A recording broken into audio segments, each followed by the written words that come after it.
பச்சை புடவைக்காரியாய் உன் தாய் மீனாட்சி வந்திருக்கிறேன். என் தங்கமே, நான் எனது அதிசயத்தை உனக்கு நிகழ்த்தப் போகிறேன். உனக்கு அனைத்தையும் ஜெயமாக்கப் போகிறேன்.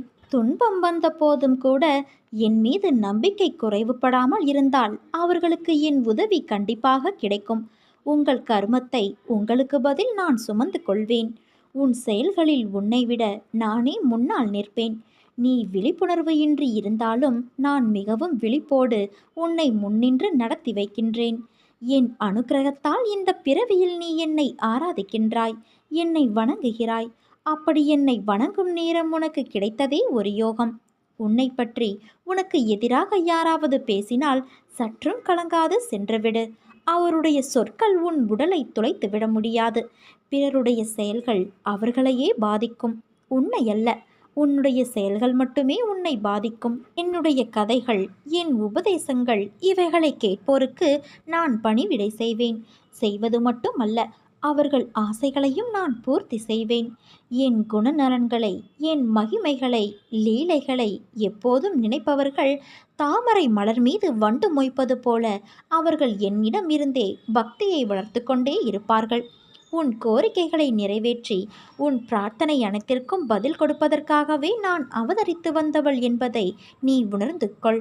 என்னிடம் அடைக்கலம் புகுவோர் இந்த பிறவியில் எதை குறித்தும் கஷ்டமே படமாட்டார்கள். இப்போது நீ கவலையற்று இரு என் குழந்தையே. என்னுடைய பக்தர்களை எக்கணமும் அச்சுறுத்துகின்ற ஆபத்துக்களின் கோரப்பற்களிலிருந்து நான் வெளியே இழுத்து விடுவேன். அம்மா, என் வீட்டில் இருந்து கொண்டே இப்படி கஷ்டங்களை வர அனுமதிக்கலாமா? நம்பியவர்கள் எல்லாம் மோசம் செய்கிறார்கள்.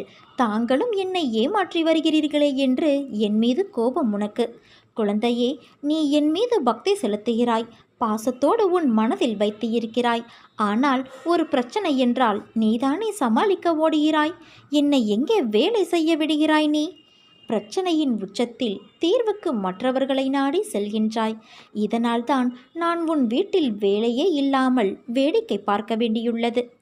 என் அம்மா சர்வ வியாபி என்பதை உணராமல் ஒதுக்கி வைத்துவிட்டு நீ போராட்டத்தை கையில் எடுக்கும்போது என் வேலை தடைப்படுகிறது.